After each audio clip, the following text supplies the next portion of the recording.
welcome to EWTN's Bookmark. I'm Doug Keck, your host, and our guest author and series host and great friend is Father Charles P. Connor, author of John Cardinal O'Connor and the Culture of Life. And welcome once again to EWTN's Bookmark. You've been here, about 6 times or so at least. It's number 6 on Bookmark, I believe. Right. And yeah, how many series is it? 15. It depends how we count them, right? After all 15 these or years, 16. Right?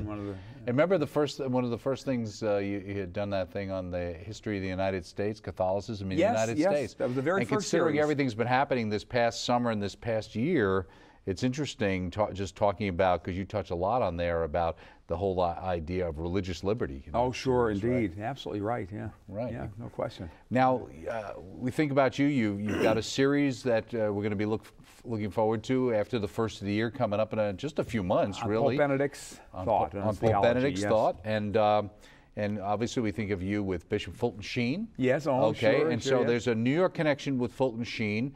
And now you're a priest from Scranton, Pennsylvania, yes, right? Scranton Diocese, right. That's right, yes. Now, the interesting connection here is we're talking here about John Cardinal O'Connor, well known as the Cardinal Archbishop of New York, but maybe not so known that he's actually out of Scranton as far as a bishop. As a bishop, though 9 months. Though he was what, born in Philadelphia? Oh yes, native Philadelphian, born and raised. So there's a connection there. Served in the military all his. Well, let me ask you, what is the connection? Because he was from Scranton, or you like New York archbishops, or you needed a topic for your thesis, or what? Well, I knew him, and of course my personally you knew him. Oh sure, oh yes, for many years, yes. And the friendship with him began somewhat in Scranton, but continued much more so in New York through the years, and for that matter, even over in Rome when I was a seminarian, he would come to visit very often there. So our paths crossed many times. Now, the book, it was actually my license thesis for the STL at what they call the Pontifical John Paul Institute for Studies on Marriage and Family in Washington. In Washington, D.C. Okay. And the idea for the book, Doug, came from a course that is taught by a brilliant Catholic scholar by the name of Dr. David L. Schendler, who was at that time Dean and Provost. And he gave a course called Faith in American Culture. And he talked about the engagement of Catholics with the culture, first of all by analyzing American culture, that it's the product of the secular Enlightenment, the Protestant Reformation, and that really the people who formed our American culture and wrote our Constitution got the government out of the business of defining truth. Truth is bracketed in our official governmental documents, and so truth is what Father Connor says it is. Truth is what Doug Keck says it is. Truth is what anybody else says it is. It's all subjective these days. All subjective, totally. And this has been built into our framework of government, not to take away from the genius of our government for a moment, but nonetheless, this is the the product of the legal minds who put together the Constitution. So. You take a mind like John Courtney Murray back in the 60s, who was engaging the American culture and thought it was the most wonderful advanced culture for which the Catholic Church could contribute substantially.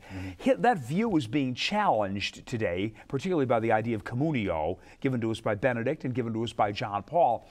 So that was the thrust, as quickly as I can put it, of that Let's just course. talk about that, because in a sense, with O'Connor Murray, fit in, I thought, with with engagement Murray, you with the kind culture. of think for people, kind of the idea of Americanism in a sense. Yes.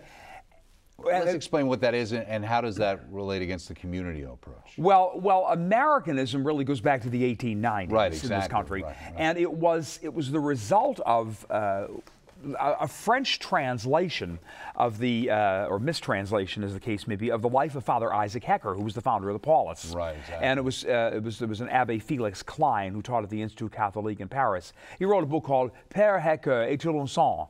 Father Hecker, is he a saint?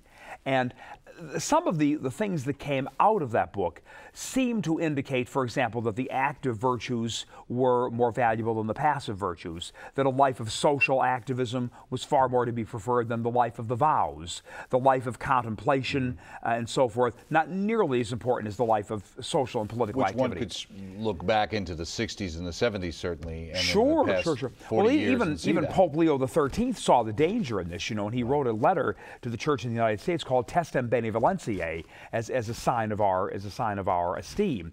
And he said, essentially, he praised the Church, of course, but he said, now if these ideas that seem to be rampant today are true, Well, then you fellows in America have a lot of work to do, because there's a lot of things that are incorrect in all of this.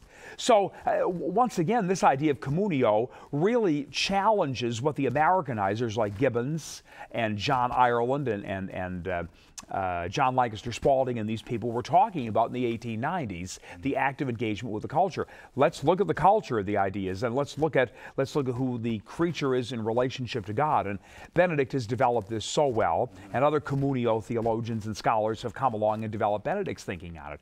So when you have engagement with the culture today, you have people writing today, such as Archbishop Chaput in Philadelphia, and certainly Cardinal George in Chicago, the difference God makes. Well, into all of this, I saw John O'Connor as really engaging the culture, and that's what the book is all about. Well, it's interesting, too, because O'Connor is really a bridge, isn't he? Because, I mean, he's really somebody who came before, in a sense, of where Chaput is today, picking up that, and where George picked up. And in a lot of cases, we talk about that, his coming view from of New culture. York, and being from New York, I mean, I remember, in many cases, the only clear voice you heard, certainly, and you talk about here, Cardinal O'Connor was prescient in building up social structures to promote and defend life. This is from the preface that Archbishop Dolan of New York, Cardinal Dolan, has put together for you. That whole idea of standing out there after Mass at St. Pat's and standing up to the press, to speaking the truth, regardless of how much vilification he would actually get in the public, and holding the line.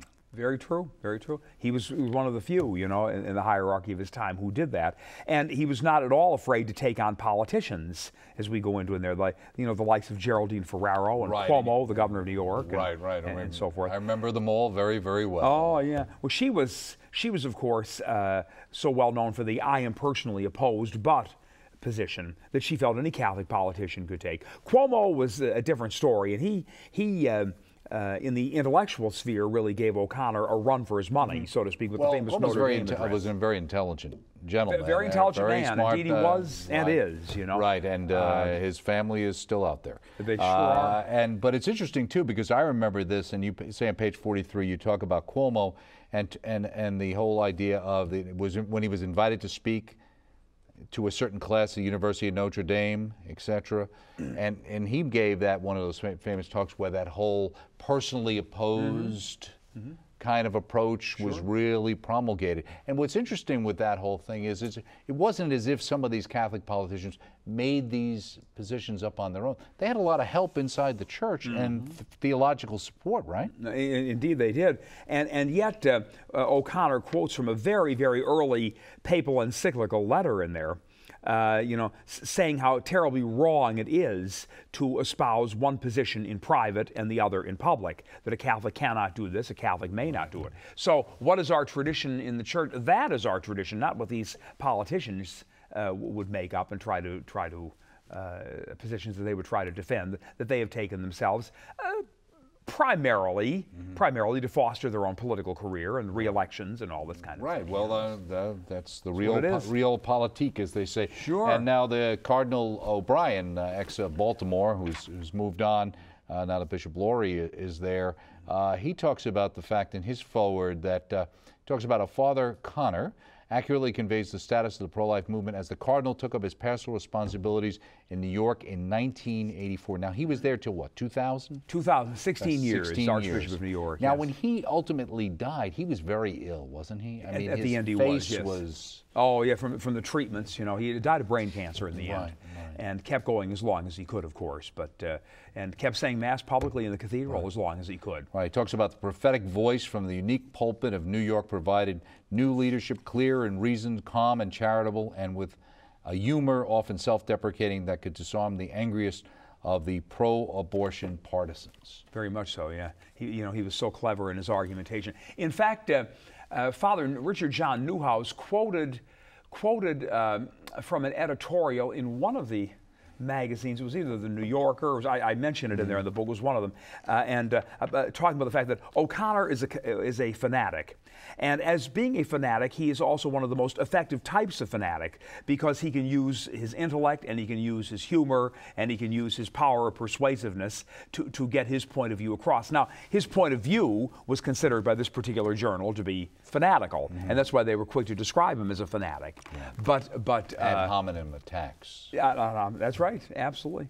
Very, very cleverly done, you know, very, very articulate. Right, well, because they're speaking to an audience and many people who are perfectly happy to accept that as well, because they don't want to think about the issue. That's and right. the other thing is interesting, too, and O'Brien mentions here, and you talk about it later in the book, the examples, and certainly people who followed his time in New York were well aware that though he was this pro-life stalwart out there leading the charge, he was also heavily, heavily involved with children with disabilities. That was one of his early great interests as a priest. Very much and so, also yes. dealing with the plight of the poor and AIDS patients. He'd New go York, in and New work York at City. clinics. Oh, sure, and, sure.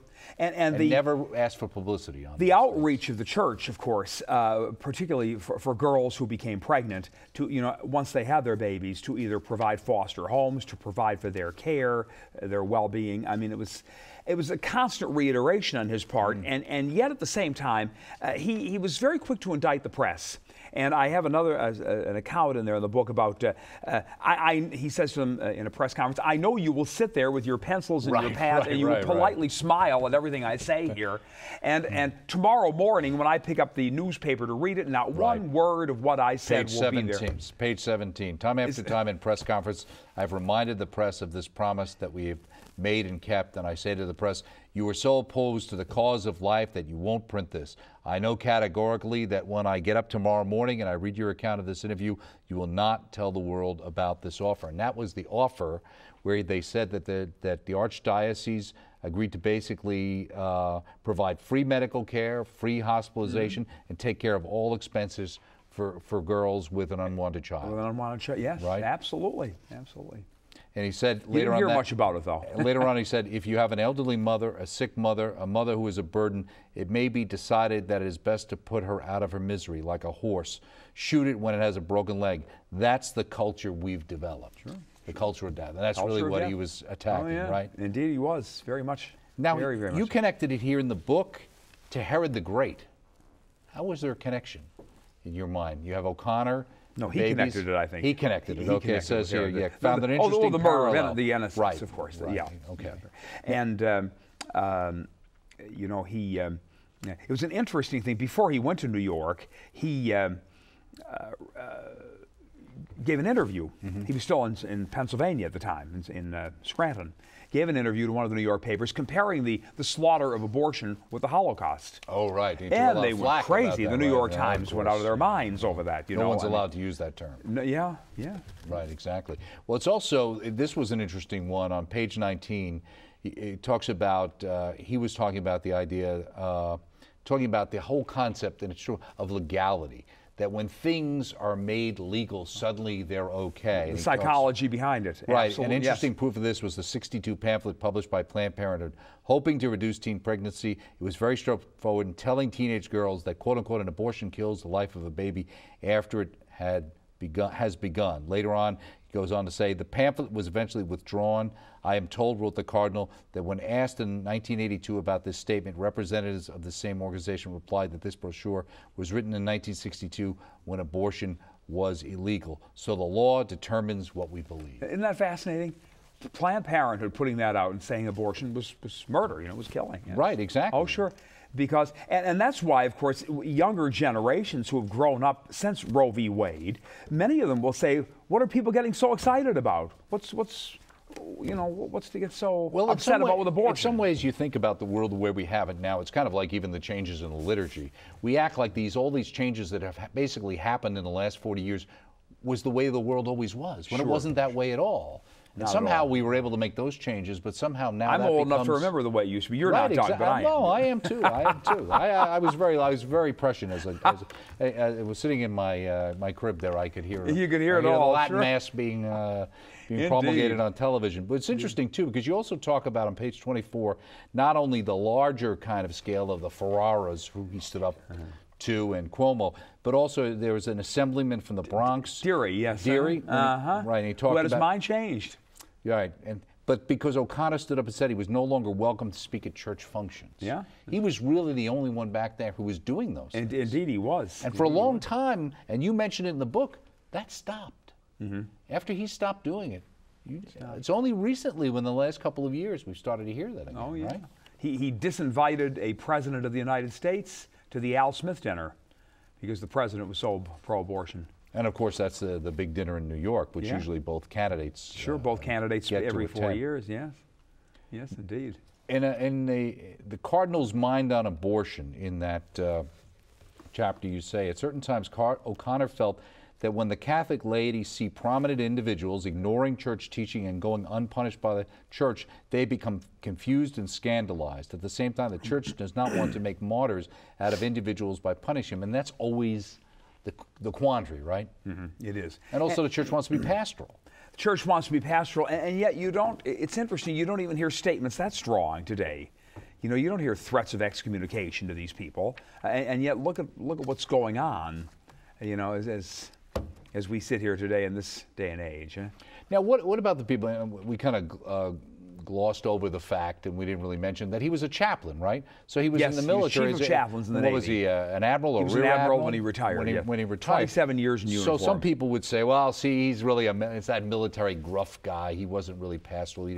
He was always, you know, he was just so doctrinaire. That wasn't him at all, right? Not at all. In fact, even when they were writing the Bishop's Pastoral, the challenge of peace, God's promise and our response, he often jokes he was billed as the Genghis Khan of the bishops on the committee, you know, and purely and simply because he had that military background. Right, and yet he was the most pastoral of men. I mean, he talks about, or you talk about and hear about that time when he was on that committee writing that paper. Yes. Took a couple of years, and it's kind of out of that period is also when he's kind of pro-life statements and just trying to deal with, you know, keeping things together, the Bishops' Conference. This was another thing that I thought was interesting on page 53 in your book, especially, as I said, considering your historian background and also what we've had this year of an election year and the whole thing of separation of church and state and religious freedom that EWTN itself has been involved in. Talking about specifically in the United States, O'Connor reminded his colleagues that the First Amendment of the United States Constitution was intended to safeguard religious rights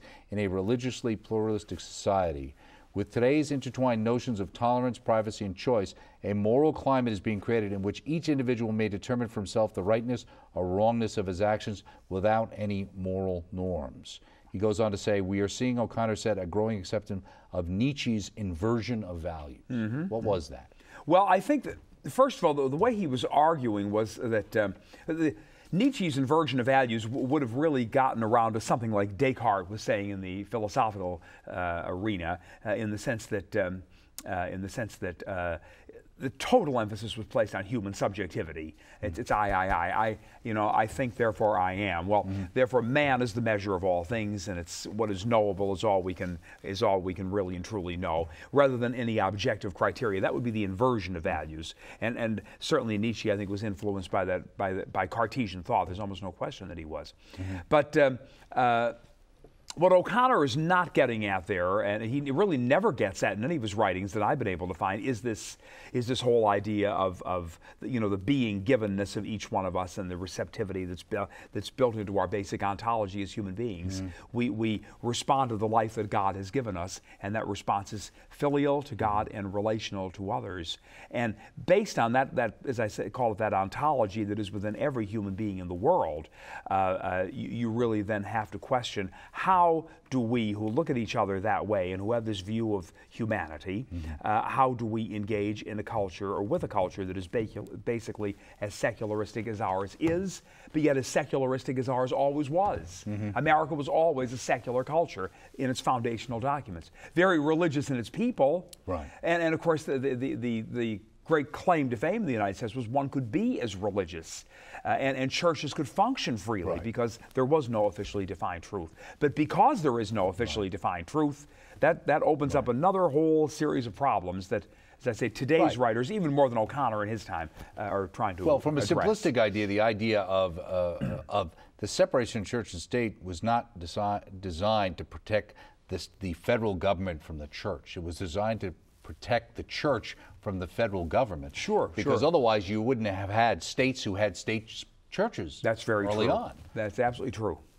No where there question. were official churches of particular states. Yeah, oh sure, and especially in the colonial period. Right, Oh yeah, right. The Anglicans and the Now, on the front of this Congregational. cover, there's a beautiful picture of Cardinal O'Connor, and there's some wonderful-looking sisters, and a particular one who I think a lot of people, Mother Agnes, are familiar with. Mother Agnes Donovan, Now, very they're good the friend of Sisters mine. of Life. What is the connection between Cardinal O'Connor and Sisters of Life? Well, the connection that I tried to make was the fact that engagement with the secular culture of America, as it translates into the life and career of Cardinal John O'Connor, is far more than rhetoric. Where is the concrete action? Concrete action was the foundation of a religious group of women. And that was his idea, right? Oh, 100%. And he had prayed over it for several years. And then finally, one day, in the pages of Catholic New York, which was and is the Archdiocesan newspaper, there was a large column simply titled "Help Wanted," and he went on to describe the kind of help he wanted. He said, "I'm interested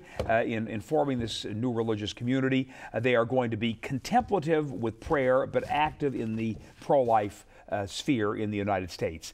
And initially, he wanted people to be doctors, nurses, paralegals, but he saw that that was not going to attract enough young women. Why was that his original intention? Why did he think that would be a good idea? Oh, I think to give more professional credibility to the community that he was trying to establish, and also so that they would have perhaps even better knowledge than a laywoman would have, as regards to the whole medical background that would, be involved there, the whole medical knowledge involved in A, pregnancy, B, abortion, C, everything in between. So this was 1989, actually, into 1990, I yes, think is yes, the time yes, period. And now Mother Agnes Donovan, who ultimately is the Superior General of the General order now.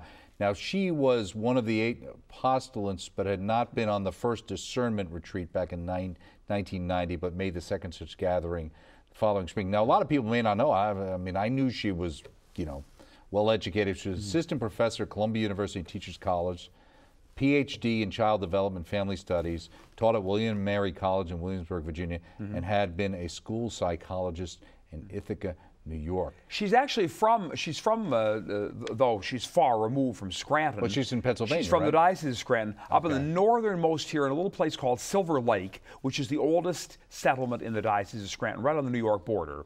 And her ancestry went back there 7 or 8 generations. Wow. But her mother and father were great friends of mine. I preached at both of their funerals. Okay. Harold and Catherine Donovan, marvelous, marvelous people. Yeah. Mother is one of about 8 children. And as I say, they were an old Silver Lake. It was a heavily developed Irish colony as early as the 1820s. Okay. And the Donovans went back there to about the 1840s. Wow.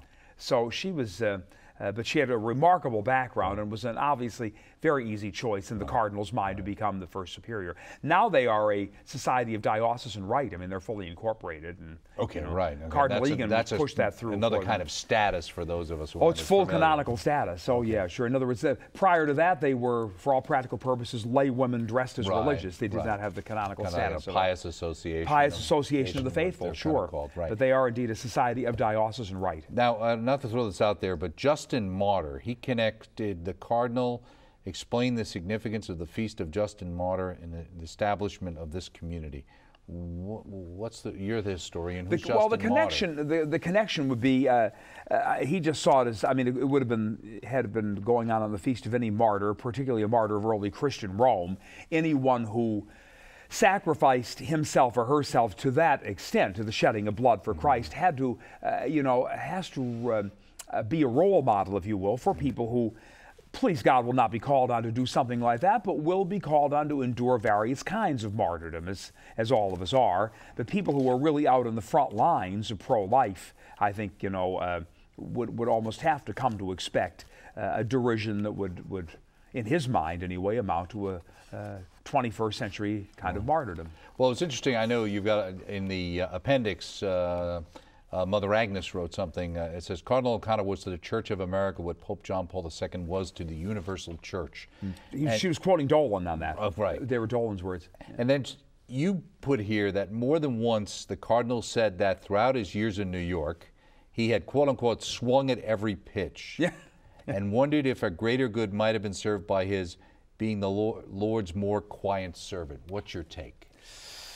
I don't know. I mean, there's an effectiveness to the Lord's quiet servant, but in the pulpit that he occupied and with the talents he was given, It was a humbling kind of remark at the end of his days, but no, he did the greater good by being the man he was, I think. And at the time, like I said, living in New York at the time, he was virtually the only voice. He was really heard. Really was the only one. And everybody in the United States knew who the Cardinal Archbishop of New York was. Oh, positively. And paid attention to what he had to say. The fact that when he would speak, he would be attacked, told you it mattered what he said. That's right. That's right. No we question can't say about that it. many times. Other people speak and no one cares. No one. That's right. You have to wonder why that is. He was and still remains in many ways a very commanding figure, I think. Well, let me ask you, another book in the works? You always have something cooking? I have a few thoughts in mind, but I just finished a kind of a popular little book on the career of Cardinal Keeler of Baltimore. Oh, okay. But we're publishing that at Mount St. Mary's. It's kind of an in-house thing, but that occupied me the last few months getting it done, But some thoughts way in the back when they gradually start coming out. So we hope soon. Well, when they come out and they take form and they're actually published up on by the Bookmark, we hope. Great to have you here. Thank you so much, always Father Connor, a great friend of ours. Father Charles P. Connor, author of John Cardinal O'Connor and the Culture of Life. He was a great man. It's a great story about him, published by Alba House, available through the EWTN Religious Catalog. Check it out. Check us out next time right here on EWTN's Bookmark. Thanks a lot.